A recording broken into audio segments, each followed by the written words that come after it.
बिस्मिल्लाहिर्रहमानिर्रहीम। अस्सलाम वालेकुम। मैं हूँ शुमाइला इमदानी, स्टूडेंट ऑफ ICA। आज जो हमारा टॉपिक है वो इंटेलेक्चुअल प्रॉपर्टी में से है। इंटेलेक्चुअल प्रॉपर्टी का जो ऑर्डिनेंस है रजिस्टर्ड डिज़ाइन ऑर्डिनेंस 2000। इससे पहले मेरी आपसे रिक्वेस्ट है कि हमारे वीडियो को इंड तक देखें, चैनल को सब्सक्राइब करें, लाइक करें, शेयर करें, कमेंट करें और बेल आइकन दबाना ना भूलें।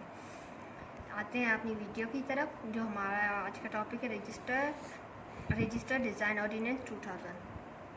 उससे पहले मैंने इसके सेक्शंस, टोटल सेक्शन की हेडिंग निकाल ली है, वो है 36 सेक्शन हैं इसके।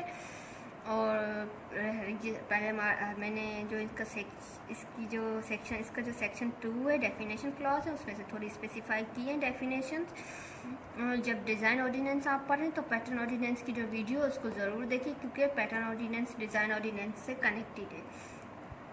हम आगे चलेंगे तो ऑलमोस्ट उसके सेक्शंस की भी बात होगी। जो फर्स्ट हेडिंग है डिज़ाइन मीन्स ऐसा कोई फीचर, शेप या कन्फिग्रेशन हो, या ऐसा कोई डिज़ाइन हो जो अपने माइंड से बनाया गया हो, जो न्यू हो सबसे।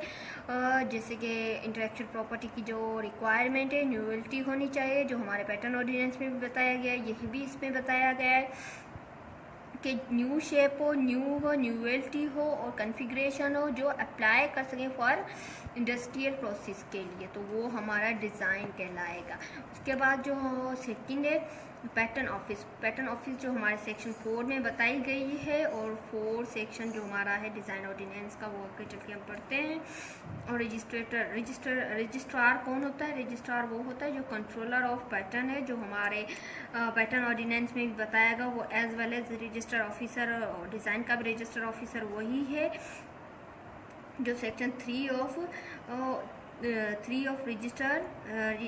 ऑफ पैटर्न ऑर्डिनेंस 2000 में भी बताया गया है, सेक्शन 3 में भी बताया गया है। तो एज वेल एज आप सिंपली समझ लेंगे, जो रजिस्ट्रार होगा वो कंट्रोलर ऑफ पैटर्न ऑर्डिनेंस में जो कंट्रोलर है वही रजिस्ट्रेटर है इसका डिज़ाइन ऑर्डिनेंस का, वही जो डिज़ाइन है उसे रजिस्टर करेगा। उसके बाद जो हमारा सेक्शन 3 है वो है रजिस्ट्रेबल डिज़ाइन। कौन कौन से डिज़ाइन हैं जो रजिस्ट्रेबल हैं? तो पहले इसकी फर्स्ट कैटेगरी में इन्वॉल्व करता है कि वो बंदा जो एप्लीकेशन मूव करता है फॉर रजिस्ट्रेशन, वो एक बंदा जो होगा वो एप्लीकेशन मूव करेगा, और जो बंदा क्लेम कर रहा है, जो बंदा एप्लीकेंट है जो क्लेम कर रहा है रजिस्ट्रेशन के लिए डिज़ाइन ऑर्डिनेंस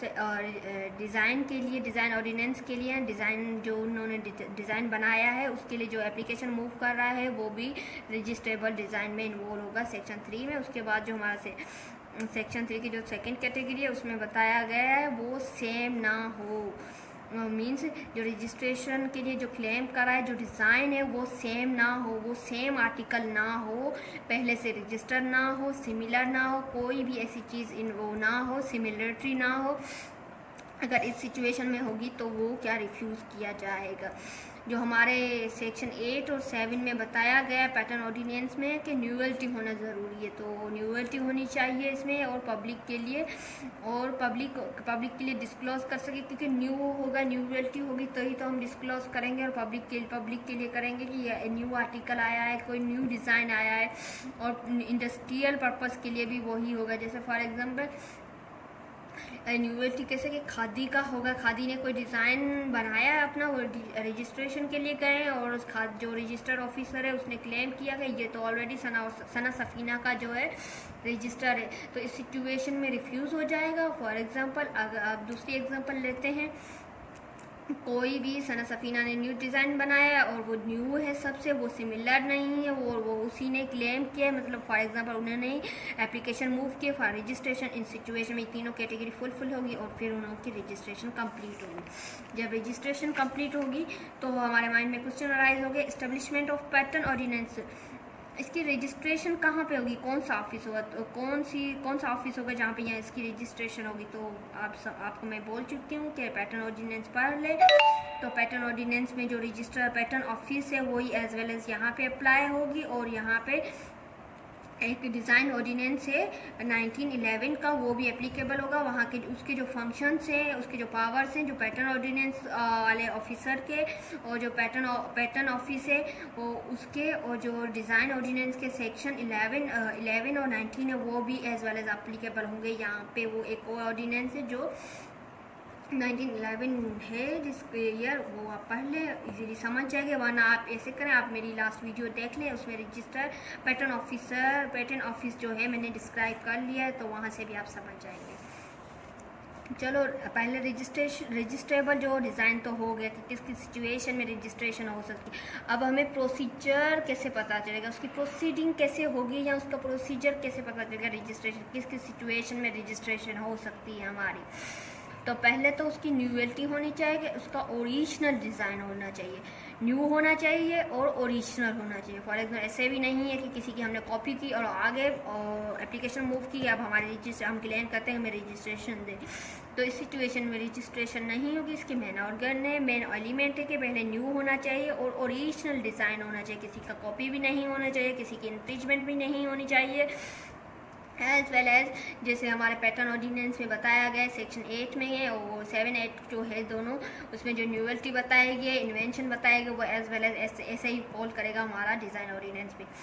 फॉर एग्जांपल अगर हम कोई चीज़ सिमिलर है, फॉर एग्जांपल उनकी एक दो चीज़ें सिमिलर हैं, उसका डिज़ाइन का जो डिज़ाइन का फॉर एग्जांपल इन्होंने कोई एक ऐसी डिज़ाइन, कोई पेंटिंग बनाई है, तो पेंटिंग का जो शेप है वो सिमिलर है फॉर एग्जांपल ए के डिज़ाइन से, तो इस सिचुएशन में जो हमारा रजिस्टर होगा, वो रजिस्टर जो होगा उसे रिफ्यूज़ करेगा और उन्हें डायरेक्शन देगा, जो क्लेमेंट होगा, जो एप्लीकेंट होगा, उसे बोलेगा आप मॉडिफिकेशन करें, थोड़ी सी चेंजिंग करें और उनसे डिफरेंट करें, जो ए है उसके जो आर्टिकल है उससे थोड़ा सा डिफरेंट करें डिज़ाइन को। तो इन सिचुएशन में वो डायरेक्शन देकर रजिस्ट्रेशन कर सकता है।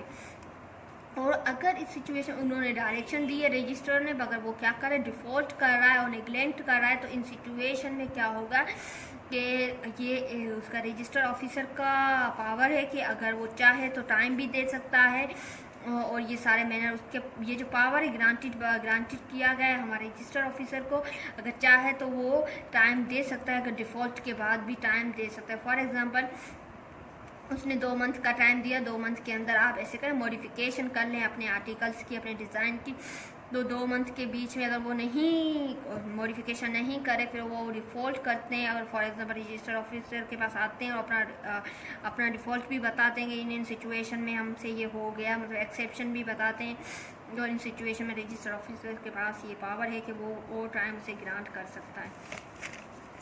अब रजिस्ट्रेशन भी हो गए हमारे पास। अब हमारे पास पीरियड की बात आती है कि हम कितने दिनों तक इसे इस्तेमाल कर सकते हैं कि नहीं कर सकते। इस सिचुएशन में एक तो बात, उसके बाद एक्सक्लूसिव राइट है, जो बंदा है जिसका डिज़ाइन है, जो ओनर ऑफ डिज़ाइन है, उसका एक्सक्लूसिव राइट है। Without permission of design, without permission of owner जो होता है, उसकी कंसेंट के सिवा, उसकी परमिशन के सिवा कोई भी बंदा उसे सेल भी नहीं कर सकता, उसे वर्क भी नहीं कर सकता, उसको ऑफर टू सेल भी नहीं कर सकता, और उसकी इन्फ्रिजमेंट भी नहीं कर सकता। अगर कोई भी उसकी इन्फ्रिजमेंट करेगा या तो सेल करेगा, इस सिचुएशन में मैंने एक सेक्शन निकाला 77 में, जो हमें बताया गया रजिस्ट्रेशन ऑफ डिज़ाइन, जिसमें वो बताया गया इसका एक्सक्लूसिव राइट है। उसके बाद अगर कोई भी बंदा सेल करेगा, वर्क करेगा, या उसी की इन्फ्रिजमेंट करेगा, या उसके खिलाफ कोई भी ऐसा सेल करेगा, वर्क करेगा, या काउंटरफीट करेगा, तो इस सिचुएशन में जो आर्टिकल सेक्शन 37 है उसमें पेनल्टी बताई गई है, 2 years की पेनल्टी इम्पोज होगी, और नॉट एक्सीडिंग 20,000 रुपीज़ उस पर फाइन इम्पोज होगी, और बहुत भी हो सकती है, दोनों भी हो सकती है, 2 year की पेनल्टी भी दी जाए और 20,000 रुपीज़ उन्हें फाइन भी दी जाए। अब इन्फ्रिजमेंट की बात आती है। इन्फ्रिजमेंट के अगर हम फॉर एग्जांपल वहाँ पे तो चलो हमने पनिशमेंट हो गई, सेल हो गया, उसकी को क्रिमिनल राइट इन्फ्रिज हो रहा था, विदाउट परमिशन हो रहा था, वहाँ पे हमारे पास क्रिमिनल रेमेडी भी अवेलेबल है, पनिशमेंट भी दिलवा सकते हैं। अब हमारे पास सिविल रेमेडी क्या है, तो सिविल रेमेडी हमारे जो सेक्शन 8 में बताया गया, कोई भी बंदा इन्फ्रिज करता है किसी का राइट, तो हमारे पास जो राइट एस्टेब्लिश होता है सूट के लिए, सूट का जो हमारे पास राइट इस्टेब्लिश होता है, रिकवरी फॉर द डैमेजेस, हम रिकवरी करवा सकते हैं अपने जो डैमेजेस हैं उसकी रिकवरी के लिए हम सूट भी फाइल करते हैं, और यहाँ तो हम टेम्पररी इंजेक्शन के लिए भी बोल सकते हैं। सूट फाइल करेंगे डैमेजेस के लिए भी और उसके लिए, मतलब 2 टाइप्स की रेमेडी हमारे पास अवेल है। यहाँ तो हम डैमेजेस अलो करवाएं, यहाँ तो डैमेजेस अलो करवाएं, टेम्पररी इंजेक्शन भी ले। फॉर एग्जाम्पल हम पहले तो क्या करते, डैमेजेस हमने टेम्पररी इंजेक्शन करवा दिया कि इसे स्टे किया जाए, हमारा डिज़ाइन है और यूज़ ना किया जाए विदाउट परमिशन ऑफ ओनर। उसके बाद हम जब सूट हमारे फेवर में आ गया तो हम उनसे डैमेजेस भी ले सकते हैं कि हमें इतना नुकसान हुआ है क्योंकि हमारा डिज़ाइन था, हमने इतनी मेहनत की, हमने ये किया, ये मेहनत की और हमारे जो उसकी वजह से हमारा मार्केट में जो हमारी वैल्यू है वो भी ख़राब हुई। इस सिचुएशन में हम क्या उनसे सूट फॉर डैमेजेस भी अलो करवा सकते हैं। अब होता है कैंसिलेशन ऑफ रजिस्ट्रेशन, जो हमारे सेक्शन 10 में बताया गया है। फॉर एग्जाम्पल किसी की कोई रजिस्टर्ड ऑफिसर है, वो क्या करेगा, कैंसिलेशन ऑफ रजिस्ट्रेशन करेगा। जब अगर कोई बंदा पिटीशन फाइल करता है जिसके इंटरेस्ट के खिलाफ किसी ने विदाउट परमिशन उसने जो डिज़ाइन ऑर्डिनेंस है वो वर्क किया, सेल किया, तो इस सिचुएशन हाई कोर्ट में पिटीशन फाइल करेंगे विद इन 2 ईयर्स कर सकता है फॉर कैंसिलेशन। उसकी कैंसिलेशन ही जो है रजिस्ट्रेशन की, उसकी जो कैंसिलेशन की जाए उसकी रजिस्ट्रेशन की, तो वो बंदा खुद हाई कोर्ट में पिटीशन फाइल करेगा विद इन 2 ईयर्स। उसके बाद रेमेडीज़ हैं, हम किस किस तरीके से वहाँ पर इन्फ्रीचमेंट के लिए हम ये करेंगे। पर हाँ, यहाँ पे एक रेमेडीज़ का स्पेसिफाइड सेक्शन बताया गया सेक्शन 22 में। फर्स्ट तो हम डिक्लेरेशन ग्रांट करवाएंगे कि डिक्लेयर किया जाए ये चीज़ हमारी है, को डिक्लेयर करेगी। इसमें फर्स्ट में कि डिक्लेरेशन होगी इसकी कि ये डिज़ाइन ऑर्डिनेंस हमारा है। उसके बाद इंजेक्शन भी हो सकता है, इंजेक्शन कि हम इसे स्टे भी करवा सकते हैं और डैमेजेस भी अलो करवा सकते हैं। डैमेजेस का मैं ऊपर बता चुकी हूँ, इंजेक्शन का भी बता चुकी हूँ। बस डिक्लेरेशन फाइल करेंगे, डिक्लेरेशन एज वेल एज तो डिक्लेयर किया जाए कोर्ट को कि ये हमारी चीज़ है और हमारे लिए ही इसे महदूद किया जाए और हमारे नाम पे इसे जो है रजिस्ट्रेशन को अलो किया जाए। Thank you so much for watching this video. Please हमारा चैनल सब्सक्राइब करें, लाइक करें, शेयर करें और बेल आइकन दबाना ना भूलें। Thank you so much.